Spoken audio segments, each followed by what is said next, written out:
నేటి ధ్యానాంశము సంఘము, చర్చ్.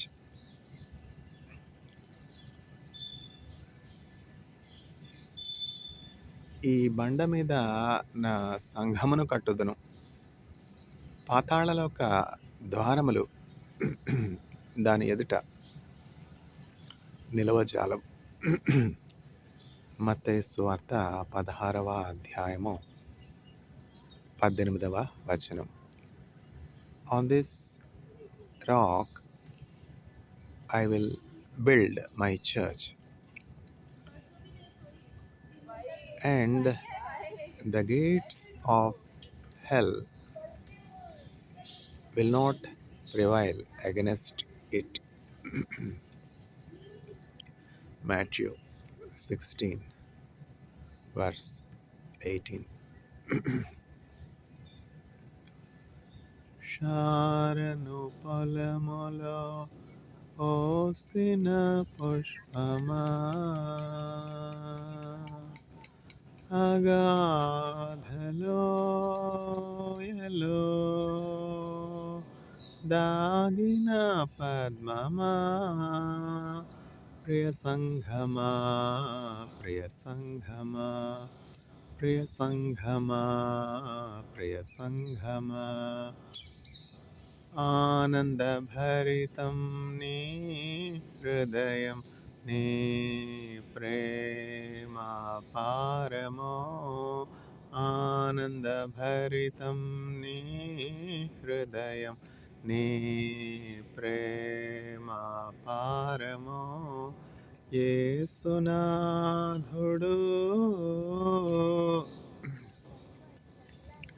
నిన్ను పిలువగా సిద్ధపడుమా ఓ సంఘమా, ఓ సంఘమా, ప్రియ సంఘమా, ఓ సంఘమా, ప్రభు సంఘమా, శారను పొలములో పోసిన పుష్పమా, అగాధలోయలో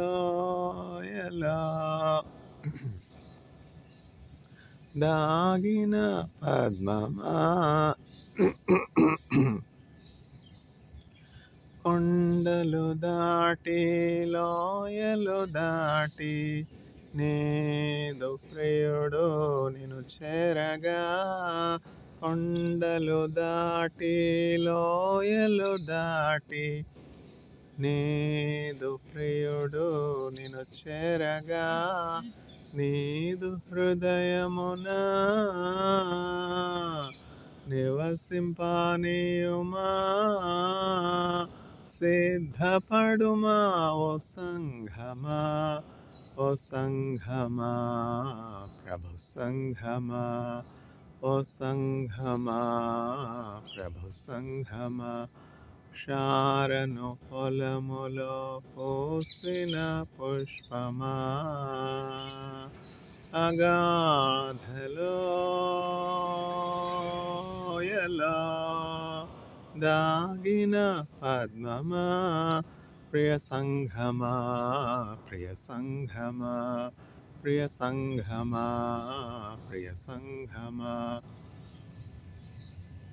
ధవళవర్ణుడు రత్నవర్ణుడు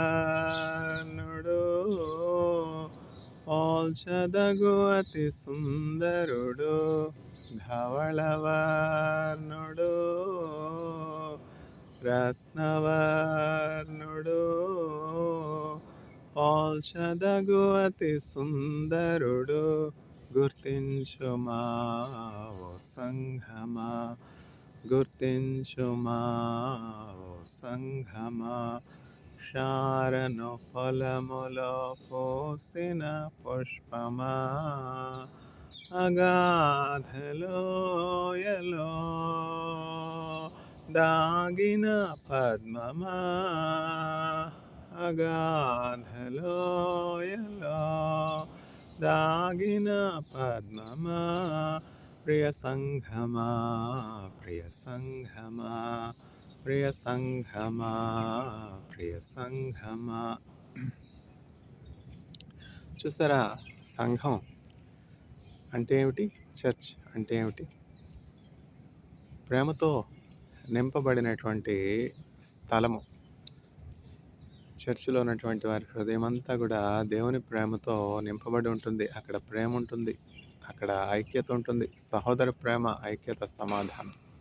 ఇంకా యేసుక్రీస్తు ప్రభువుని వారి హృదయంలో చేర్చుకుంటారు. ఈ పాట సొలొమోన్ రాసినటువంటి పరమగీతంలో ఉన్నటువంటి వాక్యాన్ని ఆధారంగా చేసుకొని చక్కగా ఒక పాటగా లిరిక్స్ రాసి ఒక రాగం, తాళం, ఒక పాట అయింది కదా! ఏ పాట పాడినా కూడా దేవుని వాక్యమే ఆధారం. బైబిల్ గ్రంథంలో 66 పుస్తకాలు ఉన్నాయి. 66 పుస్తకాల్లో కొన్ని వందల అధ్యాయాలు ఉన్నాయి, కొన్ని వేల వచనాలు ఉన్నాయి. చూసారా? మనం దేవుని ప్రేమించి దేవుని ఆత్మ పొందుకున్నప్పుడు ఏం జరుగుతుందంటే చక్కగా అనేకమైనటువంటి పాటలు ఇట్లాంటివి రాయగలుగుతాం. ఆశ ఉండాలి. ఆశ ఉంటే దేవుడు మన హృదయవాంఛ తీరుస్తాడు. చూడండి, ఫ్యానీ క్రాస్బీ అని ఒక మంచి గేయకర్త, హిమ్ రైటర్ ఉన్నారన్నమాట.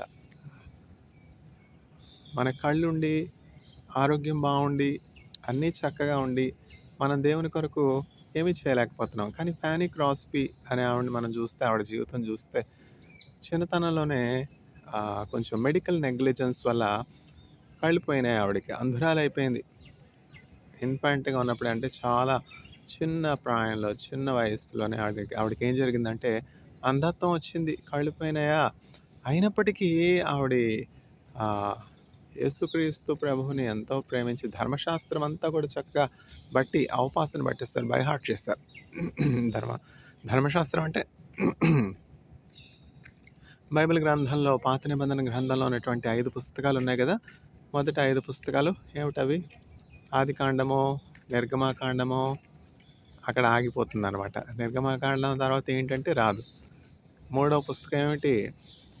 లేవికాండమో సంఖ్యాకాండం అనుకుంటాను. సంఖ్యాకాండం ఎట్లా వస్తుంది? సంఖ్యాకాండంకి ముందు లేవికాండం కదా. చూసారా? ఆ రామాయణంలో కాండాలు తెలియదు, బైబిల్ గ్రంథంలో కాండాలు తెలియదు. ఏమిటది? ఫోన్ వచ్చేసింది కదా, ఫోన్లో చూస్తే సరిపోదా? జ్ఞాపకం పెట్టుకోవాలా? నిన్న ఒక కలీగ్తో మాట్లాడుతున్నాను అనమాట. టీ తీసుకునేటప్పుడు ఒక కలీగ్తో మాట్లాడుతున్నాను. ఓంకార్ అని చాలా ఇన్ఫర్మేషన్ ఉందన్నమాట ఆ సహోదరుని దగ్గర. దేశకాల పరిస్థితులు, జియో పొలిటికల్ ఇష్యూస్ గురించి చక్కగా ఆయన అభిప్రాయం, ఆయన నాలెడ్జ్ వ్యక్తపరుస్తే ఏం చెప్పారంటే, యుద్ధం ఈ హై టెక్నాలజీ ఎరాలో వస్తే కనుక ఏం జరుగుతుందంటే, ఇప్పుడు అండర్ గ్రౌండ్ కేబుల్స్ ఎక్కడున్నాయి? అంతా కూడా టవర్సే కదా. టెలికమ్యూనికేషన్స్ కానీ, ఇంటర్నెట్ కమ్యూనికేషన్స్ కానీ ఇవన్నీ కూడా డిస్రప్ట్ అవుతాయి. ఇప్పుడు అంతా కూడా మనం ఆధారపడేది ఇంటర్నెట్ బేస్డ్ థింగ్స్ మీద, తర్వాత సాఫ్ట్ కాపీస్ మీద ఆధారపడుతున్నాం. అవన్నీ కూడా డిస్రప్ట్ అయిపోతాయి, అన్నీ కూడా ఎరైజ్ అయిపోతాయి. మన టెలిఫోన్ కాంటాక్ట్స్ కూడా ఏముండవు. పూర్వం అయితే డైరీలో రాసుకునేవాళ్ళం ఫోన్ నెంబర్స్, ఇప్పుడు అది కూడా లేదు. అన్నీ కూడా అంత చిన్న ఎఫెక్ట్ నుంచి క్యాటాస్ట్రోఫిక్ ఎఫెక్ట్ వరకు ఎట్లా ఉంటాయని చెప్పి ఆయన అభిప్రాయం చెప్పారు. అవన్నీ విని నేను ఒకటే చెప్పా, ప్రార్థన చేస్తాను సార్, యేసుక్రీస్తు ప్రభువే పరిస్థితులన్నింటినీ కూడా చక్కదిద్దగలరు. యుద్ధమును భూదిగంతం వరకు యుద్ధాలను మార్పేది దేవుడే కదా. మనం ప్రార్థన చేయవలసినటువంటి వారమై ఉన్నాం. ఎందుకంటే రాజుల హృదయాలు, అధికారుల హృదయాలు దేవుని వశంలో ఉన్నాయి కదా. చూసారా? యుద్ధం జరగడం, యుద్ధం ఆగిపోవడం దేవుడి చేతిలోనే ఉన్నాయి. కాబట్టి మనం దేవుని సన్నిధిలో మనపై ఉన్నటువంటి అధికారుల కొరకు, రాజుల కొరకు ప్రార్థన చేయాలి. దేశాధిపతులకు స్వస్థ బుద్ధి దేవుడిచ్చేలాగా. చూసారా? యుక్రెయిన్ రష్యా యుద్ధం, తర్వాత అమెరికా ఇరాన్ యుద్ధం వల్ల ఏమైనా లాభం ఉందా? యుద్ధం వల్ల ఏమీ కూడా లాభం లేదు అని సాతానుకు కూడా తెలుసు. సాతానుడు లేకపోతే సాతానుడి గురించి యేసుక్రీస్తు ప్రభు ఎందుకు చెప్తారు? మనం దేని గురించి మాట్లాడుకుంటున్నాము? చర్చ్, సంఘము అంటే ఏమిటి?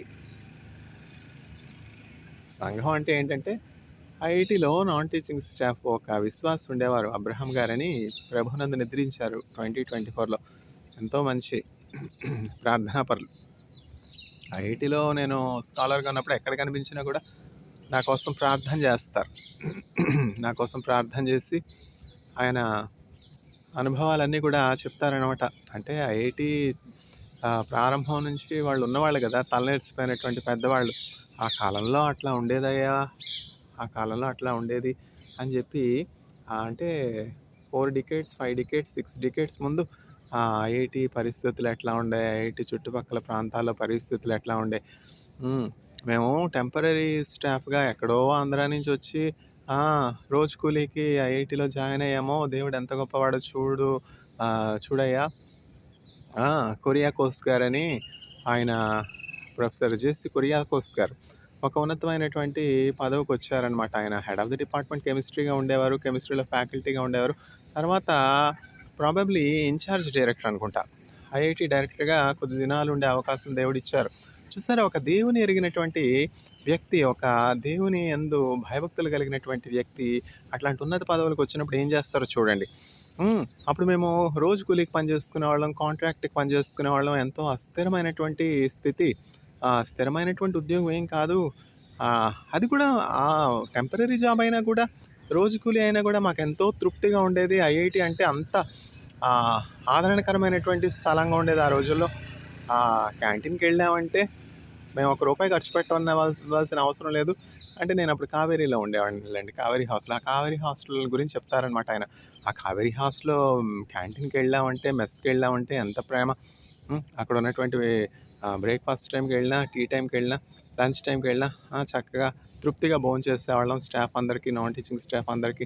మాలాంటి రోజు కూలీలకు కూడా ఎంతో ఒక ఆదరణకరమైనటువంటి స్థలంగా ఐఐటీ ఉండేది. ఇట్లా కురియాకోస్ గారు ఇన్ఛార్జ్ డైరెక్టర్‌గా వచ్చినప్పుడు ఏం చేశారంటే, టెంపరరీ స్టాఫ్‌గా, కాంట్రాక్ట్ స్టాఫ్‌గా ఉన్నటువంటి మా అందరికీ కూడా రెగ్యులరైజ్ చేసేశారు. మా అందరి సర్వీసెస్ కూడా రెగ్యులరైజ్ చేసేయడం వల్ల మేము పర్మనెంట్ జాబ్ పొందుకున్నాం. ఇప్పుడు ఐఐటీ ప్రక్కనే మేము స్థలం కొనుక్కున్నామంటే అదేమిటది దేవుని కృప. ఇట్లాంటి గొప్ప హృదయం కలిగినటువంటి వ్యక్తులు మాకెంతో మేలు చేస్తారు. చూసారా, ఒకళ్ళకి మనం ఏదన్నా ఉపకారం చేస్తే వాళ్ళు అందరితోని చెప్తారు. ఎప్పుడు మర్చిపోరు కదా! అట్లా. అంటే ఆ కురియాకోస్ గారి గురించి ఇట్లా విన్నాననమాట. అట్లా అనేకమైన డైరెక్టర్స్ ఇప్పుడు కామకోటి గారు ఉన్నారంటే ఆయన లెవెల్‌లో ఆయన చేస్తా ఉన్నారు కదా!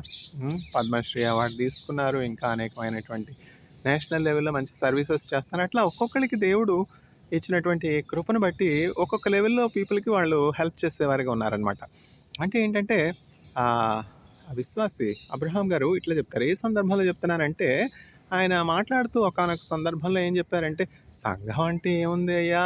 సంఘం అంటే ఏముంది నాయనా? సంఘం అంటే పరలోకపు గవిని.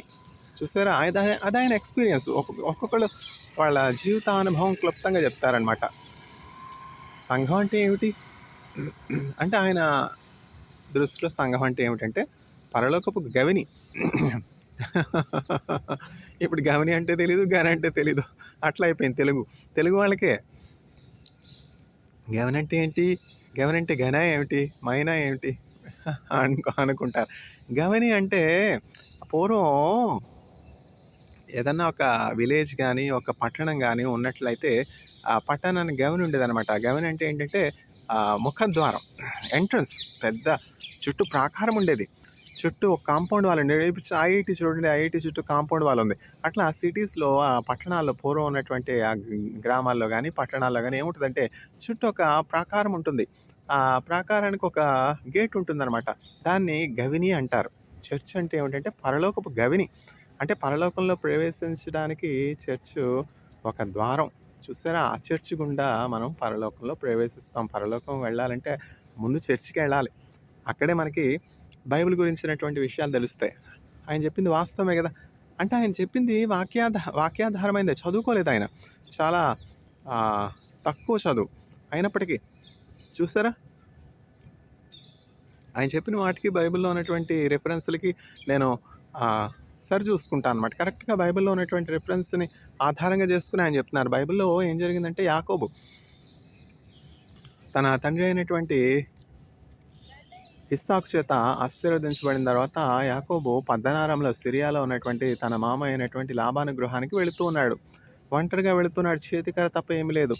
రాత్రి అయిపోయింది. అప్పుడు అరణ్యంలో బేతేల్ అనే ప్రాంతంలో రాత్రి బస చేస్తున్నాడు. ఒంటరిగా ఆ చీకటిలో ఆ అరణ్య ప్రాంతంలో బేతేల్ అనే ప్రాంతంలో ఒక రాయిని తల కింద ఒక పిల్లోగా పెట్టుకుని, చూసారా ఎంత కఠినమైనటువంటి జీవితం. ఆ, దే దేవుని చేత ఆశీర్వదించబడిన వాడే యాకోబు. తండ్రి చేత, తన తండ్రి అయినటువంటి ఇస్సాకు చేత దీవించబడిన వాడే. అయినప్పటికీ చూసారా కష్టాలు రావు అని కాదు. దేవుడు మనతో ఉన్నట్లయితే, దేవుడు మనకి ఆశీర్వదించినట్లయితే మనకి ఈ లోకంలో ఏ కష్టాలు రావు. పేదరికం ఉండదు, అనారోగ్యం ఉండదు, కష్టాలు ఉండవు, కడగండ్లు ఉండవు అని అనుకోవడం ఒక భ్రమ. కానీ ఏమిటంటే సుఖాంతం అవుతుంది కదా. ఎన్ని కష్టాలు వచ్చినా, ఎన్ని ఇబ్బందులు వచ్చినా, ఎన్ని కడగండ్లు వచ్చినా దేవుడు మనతో ఉంటారు కనుక ఆ ఓదార్పు ఉంటుంది, ఆ ఆదరణ ఉంటుంది. ఆ సమయంలో కృంగిపోయిన ప్రభు లేవనెత్తుతారనమాట. చూసారా యాకోబు కష్టాలు రాలేదా? ఇప్పుడు ఇజ్రాయెల్ అనుకుంటాం. ఇజ్రాయెల్ ఇప్పుడు అట్లా ఉన్నది అంటే, ఇజ్రాయెల్ యొక్క యాకోబు యొక్క 12 గోత్రాలు అంతగా ఆశీర్వదించబడ్డారు అంటే, ఇజ్రాయెల్ ఇప్పుడు భూలోకంలో పరలోకంగా ఉందంటే, పాలుతేనెలు ప్రవహించే దేశంగా ఉందంటే, సమృద్ధి గల దేశంగా ఉందంటే, ఒక లిటరేట్ సొసైటీగా, సైన్స్ అండ్ టెక్నాలజీలో అడ్వాన్స్డ్ నేషన్గా ఉందంటే యాకోబు కదా. చూసారా, మా పితరుల దేవుడు ఆయన పేరు యెహోవా. ఈ పాటని దేవుడు మోషేతో, అబ్రహాము దేవుడు, ఇస్సాకు దేవుడు, యాకోబు దేవుడు మోషేతో చెప్తున్నాడు. మోషే, నేడు మీ శత్రువులు ఎదుట అంటే ఐగుప్తీయులు ఎదుట మిమ్మల్ని ఎంతో ఇంచుమించు 400 సంవత్సరాల బానిసత్వానికి గురి చేసి మీకు ఎంతో కష్టం, ఆయాసం, దుఃఖం, కన్నీరు, చెమట, నిట్టూర్పు, కృంగుదల కలుగు చేసి మిమ్మల్ని బానిసలుగా ఉంచినటువంటి ఆ ఐగుప్తీయుల అధికారం నుంచి, ఐగుప్తీయ బానిసత్వం నుంచి నేను ఈరోజు మిమ్మల్ని విడిపించాను. ఐగుప్తు నుంచి మీరు నా బాహుబలం చేత క్షేమంగా, సురక్షితంగా బయటపడ్డారు. ఎర్ర సముద్రాన్ని మీదట 2 భాగాలుగా చేసి, 2 పాయలుగా చేసి, ఎర్ర సముద్రం గుండా మిమ్మల్ని ఆరిన నేల మీద చక్కగా నడిపించాను. మీరు క్షేమంగా ఈ దరి చేరుకున్నారు. మిమ్మల్ని వెంటాడుచు తరుముచున్నటువంటి ఐగుప్తు సైన్యము, పరో రథములన్నీ కూడా సముద్రంలో ముంచివేశాను. వారు చనిపోయినారు. మీ శత్రువులకి మీరు ఎన్నడూ చూడరు. మిమ్మల్ని వెంబడించి, మిమ్మల్ని కీడు చేసి, మీకు హాని చేసి, మీ ప్రాణాలు తీయాలి అని అనుకున్నటువంటి వాళ్ళు, మీ కొరకు కీడు యోచించినటువంటి వారు, మీ కొరకు ఉరి ఒడ్డినటువంటి వారు, వారే మరణించారు. మిమ్మల్ని నేను సురక్షితంగా తీసుకుని వచ్చాను. ఈ అద్భుతాన్ని, ఈ మేలును ఇజ్రాయేలీలు అంటే తరతరాలకు కూడా యాకోబు సంతతి జ్ఞాపకం ఉంచుకున్నట్లు నీవు ఈ పాట ఇజ్రాయేలీలకు నేర్పాలి. చూసారా, ఒక వాక్యం కంటే, ఒక లెంది ఎస్సే కంటే ఒక పాట ఈజీగా జ్ఞాపకం ఉంటుంది. అందుకనే కిండర్ గార్డెన్లో కానీ, ఎల్కేజీలో కానీ, యూకేజీలో కానీ, నర్సరీలో కానీ టీచర్స్ పిల్లలకి రైమ్స్ నేర్పుతారు. ట్వింకిల్ ట్వింకిల్ లిటిల్ స్టార్ అంటే, ఆ ట్వింకిల్ ట్వింకిల్ లిటిల్ స్టార్ అంటే ఆ స్టార్ ఏమిటో తెలియదు, డైమండ్ ఏంటో తెలియదు, స్కై అంటే ఏమిటో తెలియదు పిల్లలకి. కానీ ఆ చిన్న ప్రాయంలో నేర్చుకున్నటువంటి ఆ రైము వాళ్ళు ఎదిగి ఎదిగి పెద్దవాళ్ళు అయిన తర్వాత వాళ్ళకి ఆ భావం అర్థమవుతుంది. ఏమిటంటే ఆ ప్రొనౌన్సియేషను, ఆ రైము, ఆ రిథము, ఆ ప్రొనౌన్సియేషను, ఆ వొకాబులరీ చక్కగా వాళ్ళకి నేర్పించడానికి అనమాట. ముద్దు మాటలతో వాళ్ళు చక్కగా మాట్లాడడం నేర్చుకోవడానికి టీచర్ గారు రైమ్స్ నేర్పుతారు. అంటే వాళ్ళు అన్నీ అర్థం చేసుకుంటారు అని కాదు. ఆ చిరుప్రాయంలో, చిన్న వయసులో ఏం అర్థం అవుతుంది? డైమండ్ అంటే అర్థం అవుతుందా? డైమండ్ అంటే పిల్లలకి ఏమైనా తెలుస్తుందో చెప్పండి. స్కై అంటే ఏమైనా తెలుస్తుందో చెప్పండి. స్టార్ అంటే ఏమైనా తెలుస్తుందో చెప్పండి. ఏం తెలీదు. అయినప్పటికీ టీచర్స్ ఎట్లా ఏం చెప్తారు? Twinkle twinkle little star, how I wonder what you are, up above the world so high like a diamond in the sky. Action కూడా చేసుకుంటా చక్కగా పాడతారు. ఇప్పుడు నేను కాలేజీలో మా కాలేజ్ పిల్లలకి టీచ్ చేసినప్పుడు క్లాస్ అంతా అయిపోయిన తర్వాత, సార్ आप कहाँ से पढ़ा रहे हैं, क्या पढ़ा रहे हैं, हमें कुछ समझ में ही नहीं आ रहा है సార్ అంటే అర్థం ఏంటంటే, సార్ మీరు ఎక్కడి నుంచి చెప్పారు, ఏం చెప్పారు, మాకు ఏం అర్థం కాలేదు సార్ అంటారు. అంతే కదా. చిన్నపిల్లలకి ఏం అర్థం అవుతుంది చెప్పండి? Twinkle twinkle little star, how I wonder what you are, up above the world so high అంటే వాళ్ళకి ఏం అర్థం అవుతుంది? ఏమిటంటే మా టీచర్స్ బోధించేటప్పుడు 100% పిల్లలకి అర్థమైపోవాలి అని బోధించరు. కొంచెం స్టాండర్డ్ హై అయినా కూడా అనేకమైనటువంటి క్రొత్త విషయాలు, కఠినమైనటువంటి అంశాలు చెప్పినప్పుడు భవిష్యత్తులో వాళ్ళు అర్థం చేసుకుంటారు. ఒకేసారి నోబెల్ లారియట్స్ అయిపోతారా? ఒకేసారి నోబెల్ లారియట్స్ అయిపోరు కదా. 100 విషయాలు క్లాసులో చెప్పినప్పుడు ఏదో ఒక విషయం అర్థమవుతుంది అంతే. మిగతా విషయాలు ఏమిటంటే సాధన చేయాలి. వాళ్ళు సాధన చేసినప్పుడు తర్వాత అర్థం కానటువంటి విషయాలు పర్సనల్‌గా వాళ్ళ ఫ్రీ టైమ్‌లోను, టీచర్ గారి ఫ్రీ టైమ్‌లోను టీచర్ గారి క్యాబిన్‌కి వెళ్ళి, "సార్ మాకు ఈ కాన్సెప్ట్ అర్థం కాలేదు, ఈ సబ్జెక్ట్ అర్థం కాలేదు, ఈ ప్రాబ్లమ్ అర్థం కాలేదు. మాకు మళ్ళా చెప్పండి" అంటే చెప్తారు కదా! ఆ క్లాస్‌లో ఉన్నటువంటి 45 నిమిషాల్లో, ఆ క్లాస్‌లో ఉన్నటువంటి 55 నిమిషాల్లో ఏం చెప్పి చస్తాం? ఆ! ఒక్కొక్క అంశం చెప్పాలంటే ఎంతో ఉంటది కదా! అందువల్ల ఏమిటంటే ఎప్పటికీ మా టీచర్స్ చెప్పింది మాకు అర్థం కాలా, మాకు గోల్డ్ మెడల్స్ ఏమిటంటే అన్నీ అర్థమైపోవు. ఒక్కొక్క స్టేజ్‌లో ఒక్కొక్క అంశాన్ని బట్టి మనకి డీపర్ అండర్‌స్టాండింగ్ వస్తుంది. బైబిల్ చదివేవాడిని. స్కూల్ నుంచి చదువుతూనే ఉన్నా. స్కూల్‌లో చదివాను ఏమి అర్థం కాలా. కాలేజీలో చదివాను ఏమి అర్థం కాలా. యూనివర్సిటీలో చదివాను ఏమి అర్థం కాలా. పీహెచ్‌డీలో చదివాను ఏమి అర్థం కాలా. ఎప్పుడైతే ఇజ్రాయెల్‌లో నేను పీహెచ్‌డీ అయిపోయిన తర్వాత దేవుని కృపను బట్టి ఇజ్రాయెల్‌లో అడుగుపెట్టానో, నా కంటి ముందు బైబిల్ గ్రంథం కనులారా చూసినట్లు అనిపించిందనమాట. విశ్రాంతి దినం అంటే విశ్రాంతి దినం, విశ్రాంతి దినం, విశ్రాంతి దినం. అర్థం కాలేదంటే ఏంటంటే విశ్రాంతి దినం అంటే శనివారం అని తెలుసు, వీకెండ్ అని తెలుసు అంతే. కానీ విశ్రాంతి దినం యొక్క ప్రత్యేకత, గొప్పదనం, ఔన్నత్యం, అందులో ఉన్నటువంటి ఆ శాంతి, ఆ సమాధానం, దేవుని దీవెన, దేవుని ఆశీర్వాదం, ఆ విశ్రాంతి అక్కడికి వెళ్ళాక అనుభవించాలి. కొన్ని ఆ ఫీల్ అయితే కానీ తెలియవు అనమాట. అర్థం కావడం అంటే అక్షర జ్ఞానం వేరు. అది నేను చెప్పేది. అక్షర జ్ఞానం ఉంటుంది, అనుభవ జ్ఞానం వేరు. అక్షర జ్ఞానం ఉంటుంది. సబ్బాత్ అంటే సాటర్డే, సబ్బాత్ అంటే విశ్రాంతి దినము, సబ్బాత్ అంటే దేవునితో సమయం గడిపే సమయం, ఇవే తెలుసు అంతే. అంతకుమించి ఏం తెలుసు? కానీ ఎప్పుడైతే ఇజ్రాయెల్ వెళ్ళానో, ఇజ్రాయెల్‌లో అడుగుపెట్టానో, ఆ షబ్బాత్ అంటే అంత సగూర్ అంటే ఏమిటంటే close, provisional stores close, bakeries close, transportation close, ఇది అన్నీ క్లోజ్, సగూర్. ఇంకేంటంటే అంత టోటల్ రెస్ట్ అనమాట. అట్లా ఇండియాలో ఉంటే ఎంత పొల్యూషన్ తగ్గుతుంది చెప్పండి. అట్లా వారానికి ఒక రోజు సబ్బాత్ సాటర్డే అంటే ఫ్రైడే ఈవినింగ్ నుంచి సాటర్డే ఈవినింగ్ వరకు అసలు ట్రాన్స్పోర్టేషన్ బంద్ అని మోదీ గారు డిక్లేర్ చేశారనుకోండి. అప్పుడు ఎంత ట్రాన్స్పోర్టేషన్ రద్దీ తగ్గుతుంది, ఎంత పొల్యూషన్ తగ్గుతుంది, ఎంత ఫ్యూయల్ వాడకం తగ్గుతుంది, ఎంతమంది నిద్ర లేక ఉన్నటువంటి వారికి చక్కగా విశ్రాంతిగా నిద్ర దొరుకుతుంది. ఎన్ని యాక్సిడెంట్లు అవాయిడ్ చేయగలుగుతాం చూడండి. ఈ ట్రాన్స్పోర్టేషన్లో ఉన్నటువంటి వారు లారీలో, హైవేలో డ్రైవ్ చేసేవారు యాక్సిడెంట్లకు గురవడానికి కారణం ఏంటి? వాళ్ళకి నిద్ర నిప్పులు ఉండవు. అందుకనే మానవులకి ఒక రోజు విశ్రాంతి అవసరం అని చెప్పి దేవుడు ఆ విశ్రాంతి దినాన్ని నియమించారు, ఆ పరిశుద్ధ దినాన్ని నియమించారు. ఎక్కడున్నాం? చర్చ్, సంఘము. ఇప్పుడు చెప్పాను కదా, అబ్రహాం గారు ఏమీ చదువుకోలేదు, అయినప్పటికీ ఆయనకి ఇవన్నీ ఎట్లా తెలిసాయి? బైబిల్లో ఉన్నటువంటి విషయాలన్నీ చక్కగా ఎట్లా చెప్తున్నారు? బైబిల్ అంటే సంఘం అంటే పరలోకం గవిని బాబు, పరలోకం యొక్క గవిని. గవిని అంటే ఏమిటి? గవిని అంటే చెప్పాను కదా, ముఖద్వారం. కాంపౌండ్ వాల్ ఉంటుంది, కాంపౌండ్ వాల్ గేట్ ఉంటుంది, ఏ పట్టణం అయినా కూడా ప్రాకారం ఉంటుంది. ఆ గవిని చర్చ్.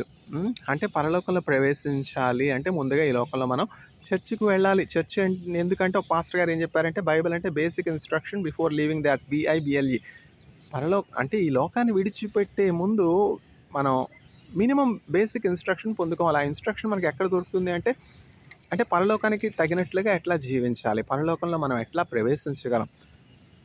గవిని కదా చర్చ్. ఇప్పుడు బేతేలు అని చెప్తా ఉన్నాను కదా, ఆ బేతేలు ఏం జరిగిందంటే రాత్రి ఒక రాయి తీసుకుని తల కింద పెట్టుకుని పండుకున్నాడు యాకోబు. అక్కడ ఒక దర్శనం చూస్తున్నాడు రాత్రికాల సమయంలో. ఏం దర్శనం అంటే భూమి నుంచి ఆకాశం వరకు ఒక ఎత్తైనటువంటి నిచ్చెన చూస్తున్నాడు. ఇవి కలగనకపోతే ఎట్లా తెలుస్తారు? ఊహిస్తారా? ఊహించి రాస్తారా? ఇట్లాంటి కళ్ళు వచ్చితేనే కానీ చెప్పలేము కదా. అట్లాంటి దర్శనాలు, గొప్ప దర్శనాలు భక్తులు పొందుకున్నారు. ఆ దర్శనాలను ఆధారం చేసుకుని అనేక పుస్తకాలు రాశాడు. పిల్గ్రిమ్స్ ప్రోగ్రెస్ అనే పుస్తకం. ఆయన వాక్యం చంపకూడదని చెప్పి యూకేలో బ్రిటన్ వాళ్ళు జాన్ బనియన్ గారిని ఇంప్రిజన్మెంట్ చేసి ప్రిజన్లో వేశారు. అయినప్పటికీ కూడా ఆయనలో ఉన్నటువంటి ఆ ఆత్మ, ఆయనలో ఉన్నటువంటి ఆ ఆసక్తి ఎవరు బంధించలేకపోయినారు. అయ్యో నేను సువార్త ప్రకటించలేకపోతున్నానే, నేను బయటికి వెళ్ళలేకపోతున్నానే, చెరసాల్లో ఉన్నాననే కృంగిపోలా. దేవుని సన్నిధిలో ప్రార్థన చేస్తా ఉన్నప్పుడు ఆయన ఎంతో కఠినమైనటువంటి పరిస్థితుల్లో, చెరసాలంటే బాగుంటుందా? చెరసాలంటే ఎంత కష్టం. అన్నింటికి బంధకం కదా. ఆ బంధకంలో ఇప్పుడంటే ప్రిజన్లో సిచ్యువేషన్ కొంచెం ఇంప్రూవ్ అయింది. పూర్వం అట్లా కాదుగా. అంధకారం, ఆహారం ఉండదు, పానీయం ఉండదు, తర్వాత ఎంతో దుర్భరమైనటువంటి పరిస్థితులు. అట్లాంటి కఠినమైనటువంటి పరిస్థితుల్లో ఆయనకి యేసుక్రీస్తు ప్రభువారు ఆ ప్రిజన్లో అనుగ్రహించినటువంటి ఆ విజన్స్, ఆ దర్శనాలన్నింటినీ కూడా చక్కగా భద్రం చేసి పుస్తకంగా రాశారు. ఎందుకు రాయాలి నేను చెరసాలలో ఉన్నాను, దేవుడు ఉంటే నేను చెరసాలలో ఉంటానా? ఇప్పుడు ఏమిటి తర్వాత వద్దాం అక్కడికి. ఇప్పుడు ఏమిటంటే దేవుడు ఉంటే నాకు ఈ కష్టం ఎందుకు కలగాలి, నేను దేవుని సేవకుని కాదా, నన్ను చెరసాలు ఎందుకు వేస్తారు అని కృంగిపోలేదు. కృంగిపోలేదు. ఎవరు చెరసాల్లో ఉన్నది? కృంగిపోకుండా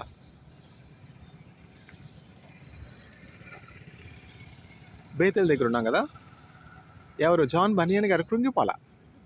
ఆయనకి ఇవ్వబడినటువంటి ఆ దర్శనాన్ని చక్కగా ఒక పుస్తక రూపంలో రాశారు.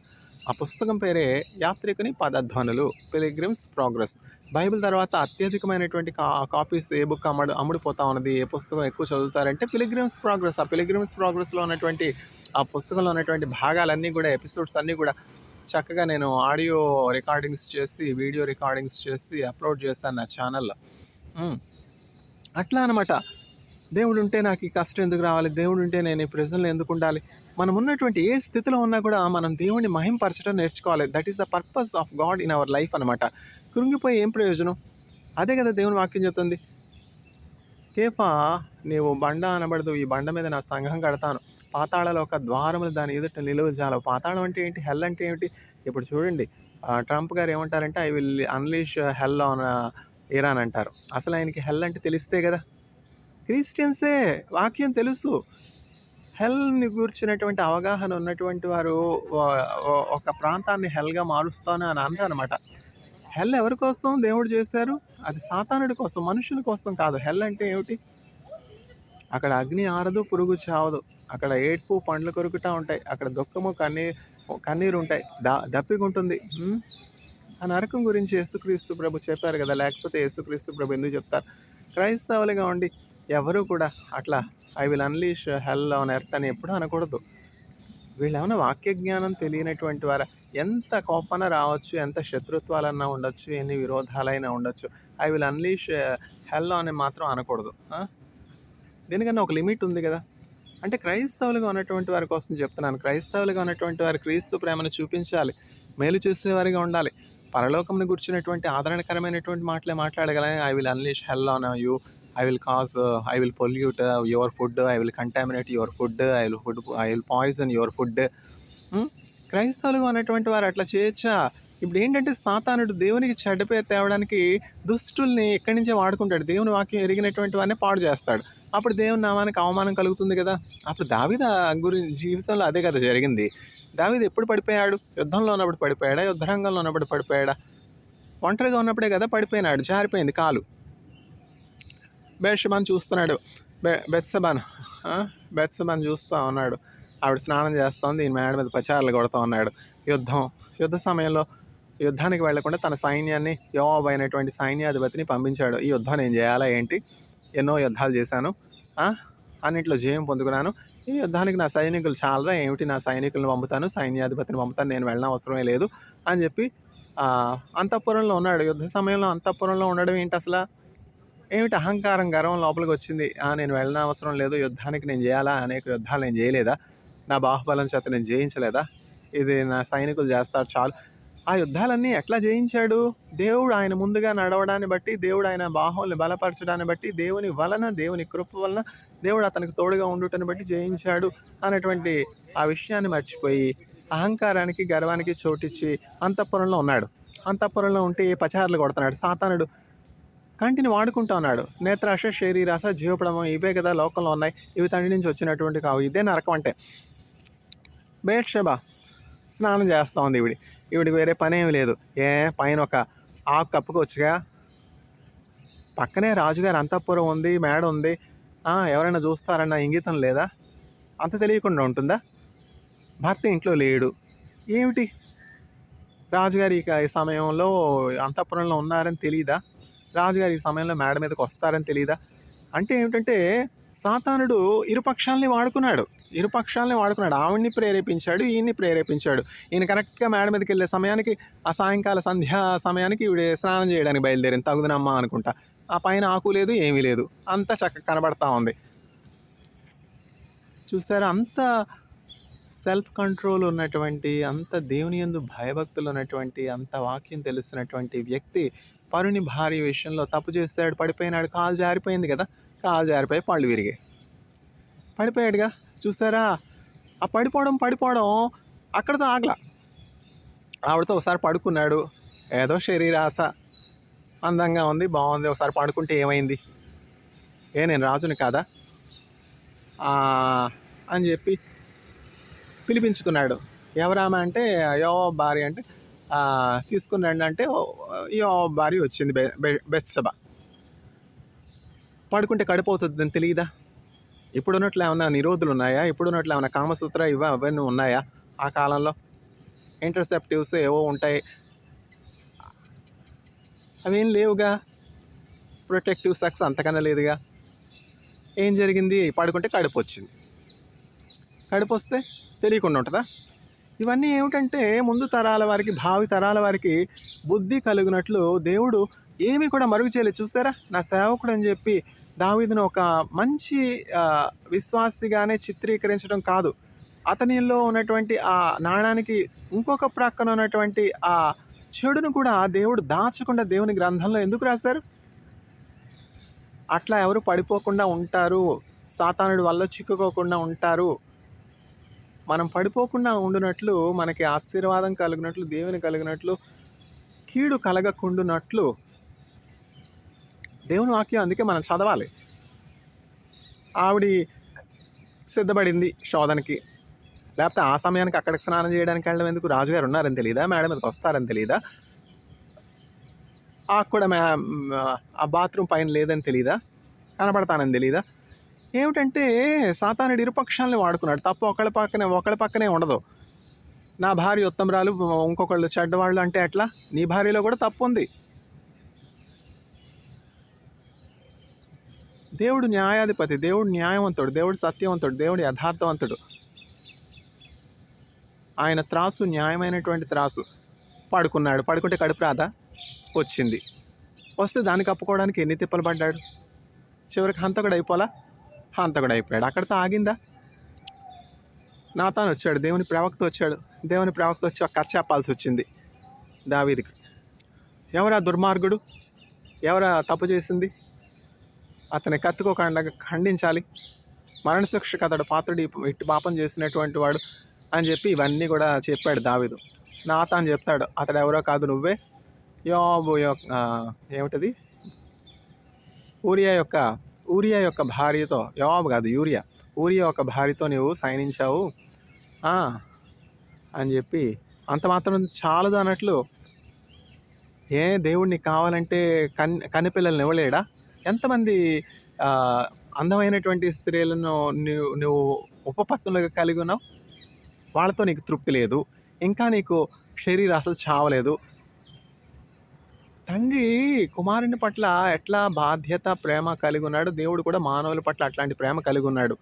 మన బయోలాజికల్ నీడ్స్ అన్నీ కూడా దేవునికి తెలుసు. అసలు వివాహం అనేది ఏర్పాటు చేసింది ఎవరు? ఎందుకు? దేవుడు కాదా? మనిషికి ఇటువంటి శరీర సంబంధమైనటువంటి అవసరతలు ఉంటాయని దేవునికి తెలియదా? అందుకే కదా అవను సిద్ధపరిచి, నా ఎముక, నా దేహంలో, నా మాంసంలో మాంసం అని ఆదాం దగ్గరికి తీసుకొచ్చినప్పుడు ఆదాం చెప్తున్నాడు, నా ఎముకల్లో ఎముక, నా మాంసంలో మాంసం అని చెప్తా ఉన్నాడు. తండ్రి కుమారుని పట్ల జాలి కలిగినట్లు దేవుడు జాలి కలిగి ఉన్నాడు. అయితే దావీదు ఏం చేశాడు? కొడుకులపై తండ్రి జాలి పడు విధముగా భక్తి పరుల ఎడల జాలి పడును దేవుండు, ఆ కారణముచే దేవ సంస్తుతి చేయవే మనసా, శ్రీమంతుడగు యెహోవా సంస్తుతి చేయవే మనసా. పడమటికి తూర్పెంత ఎడమో మనకును పాపమునకంత ఎడమ కలుగా చేసి ఉన్నాడు, ఆ కృపోన్నతుడు ఎడముగానే చేసి ఉన్నాడు, ఆ కారణముచే దేవ సంస్తుతి చేయవే మనసా. చూసారు, పడమటికి తూర్పు ఎంత దూరమో మన అతిక్రమలను దేవుడు మనకు అంత దూరపరుచున్నాడు. ఎట్లా? యేసుక్రీస్తు ప్రభు మన అతిక్రమాలు మన దోషాలు ఆయన మీద వేసుకున్నట్టని బట్టి, ఆయన వీపు వెనక తట్టు మన దోషములన్నీ యేసుక్రీస్తు ప్రభు కప్పుకొనటాన్ని బట్టి మనం నిర్దోషులంగా తీర్చబడుతున్నాం. అయితే చూసారా, దావీదు జీవితంలో ఏం జరిగింది? నాతాను వచ్చి చెప్పగానే నేను మహారాజునని మర్చిపోయావా? నువ్వు ఎంతటి వాడవు, నువ్వు దేవుని ప్రవక్త అయితే అయ్యావు అని నాతాను ప్రవక్త మీద తిరగబడలేదు, నాతాను ప్రవక్తను బెదిరించలేదు, అవమానపరచలేదు, తను తగ్గించుకున్నాడు. చూసారా, ఆ తగ్గింపు దావీదులో ఉన్నది. నాతాను ప్రవక్త వచ్చి చెప్పినప్పుడు దేవునికి నువ్వెంతో అవమానం కలుగు చేస్తావు.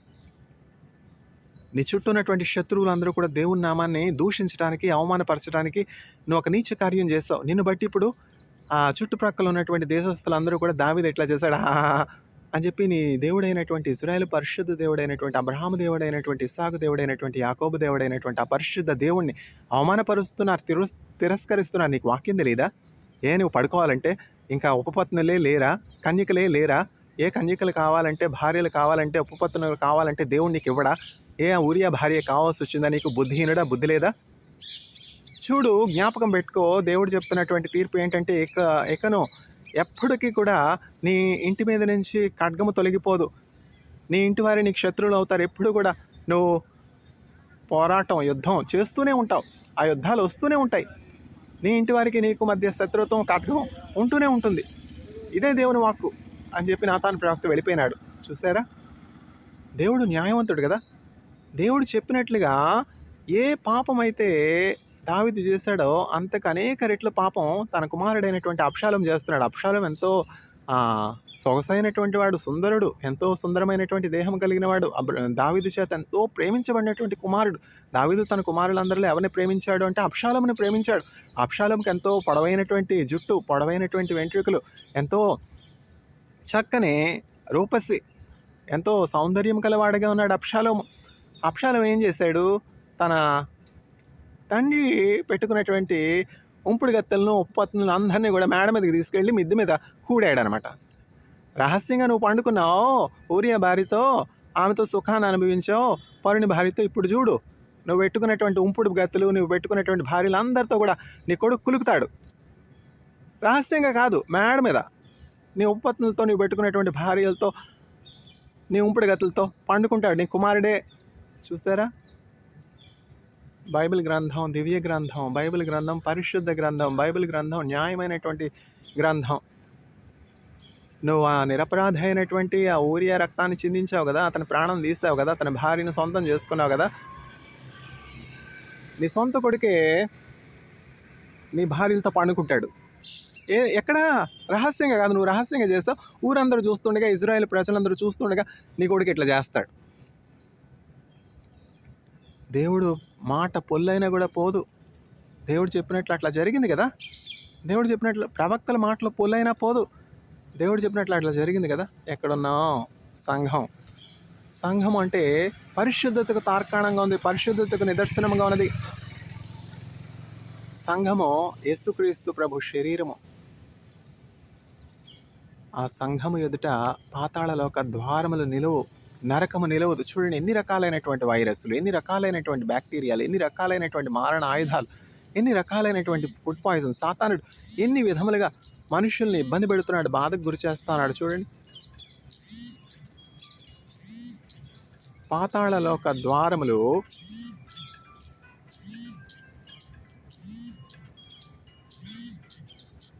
ఎక్కడ నిలువు? దేవుని సంఘము ఎదుట నిలవజాలవు. అందువల్ల దేవుని సంఘం అంటే ఏమిటి? మనమే. యేసుక్రీస్తు ప్రభుని ఎరిగినటువంటి విశ్వాసులమైనటువంటి మనం ఆయన శరీరముగా ఉన్నాం. మనలో ఒక్కొక్కరు ఒక్కొక్క సంఘముగా ఉండాలి. మనం వెళ్ళినటువంటి చోట అంధకార సంబంధమైన చీకటి క్రియలు లయపరచబడాలి. అనారోగ్యంతో ఉన్నటువంటి వారు స్వస్థత పొందుకోవాలి. పౌలు అట్లా వెళ్తూ ఉంటే అనారోగ్యంతో ఉన్నటువంటి వారు స్వస్థత పొందుకున్నారు. అపవిత్రాత్మలు పట్టినటువంటి వారు దెయ్యాల నుంచి విడుదల పొందుకున్నారు. ఫిలిప్పు గొప్ప కార్యాలు చేశాడు. పేతురు అట్లా వెళ్తూ ఉంటే ఆయన నీడబడినటువంటి వారు స్వస్థత పొందారు. ఎందుకంటే వీళ్ళే చర్చి కదా. మనం ఒక చర్చిగా ఉండాలి. మనం ఎక్కడైతే ఉంటామో అక్కడ ఒక వెలుగు ఉండాలి, అక్కడ ఒక న్యాయం ఉండాలి, అక్కడ ఒక నీతి ఉండాలి, అక్కడ ఒక దేవుని సన్నిధి ఉండాలి, అక్కడ ఆశీర్వాదం ఉండాలి, సమృద్ధి ఉండాలి. అంధకార సంబంధమైన చీకటి శక్తులు ఏమీ కూడా అక్కడ పని చేయకూడదు. Before which the gates of hell will not be able to prevail. ఎందుకంటే సంఘము యేసుక్రీస్తు ప్రభు శరీరం అన్నమాట. ఈ బండ ఎవరు? కేఫా, పేతురు. పేతురు ఈ బండ మీద నా సంఘాన్ని కడతాను, ఈ సంఘము ఎదుట పాతాళాల యొక్క ద్వారములు నిలువజాలు. పాతాళం లేకపోతే యేసుక్రీస్తు ప్రభు ఎందుకు చెప్తారు? నరకం లేకపోతే యేసుక్రీస్తు ప్రభు ఎందుకు చెప్తారు? నరకం అన్నది, పాతాళం అన్నది. ఆ పాతాళం నుంచి అక్కడ ఎవరు వెళ్ళకూడదు, అందులో ఎవరు పడకూడదు అని చెప్పి యేసుక్రీస్తు ప్రభు వచ్చారు. సృష్టి ఆరంభం నుండి మరుగైనటువంటి సంగతులను బయలుపరచడానికి నేను ఈ లోకానికి వచ్చానని యేసుక్రీస్తు ప్రభు చెప్పట్లా. యేసుక్రీస్తు ప్రభుని ఎరిగినటువంటి ఒక్కొక్కళ్ళు కూడా ఒక్కొక్క చర్చిగా ఉండాలి. మనము దుఃఖంలో ఉన్న వారి దగ్గరికి వెళ్ళినప్పుడు ఆ దుఃఖము నిట్టూర్పులో ఉన్నటువంటి వారు మరలా చక్కగా ఆ దుఃఖం నుంచి, నిట్టూర్పు నుంచి విడుదల పొందుకోవాలి. అనారోగ్యంతో ఉన్నటువంటి వారు, రకరకాల బలహీనతలతో ఉన్నటువంటి వారు, బెడ్ రీడన్ అయిపోయిన వారి దగ్గరికి మనం వెళ్ళి ప్రార్థన చేసినప్పుడు ఆ మంచం పట్టినటువంటి స్థితిలో ఉన్నటువంటి వారు లేవాలి. పాప కోపంలో ఉన్నటువంటి వారు, దెయ్యములు పట్టినటువంటి వారు, అపవిత్రాత్మలు పట్టినటువంటి వారి దగ్గరికి మనం వెళ్ళినప్పుడు అపవిత్రాత్మలు వారిని విడిచిపెట్టి వెళ్ళిపోవాలి. అది చర్చ్ అంటే. మనం ఒక మొబైల్ చర్చ్గా ఉండాలి, జీవం కలిగినటువంటి చర్చిగా, లివింగ్ చర్చిగా ఉండాలి. యేసుక్రీస్తు ప్రభు మనలో ఉన్నారు కనుక దేవుడు తన పరిశుద్ధ వాక్యాన్ని దీవించునుగాక. ఆమేన్.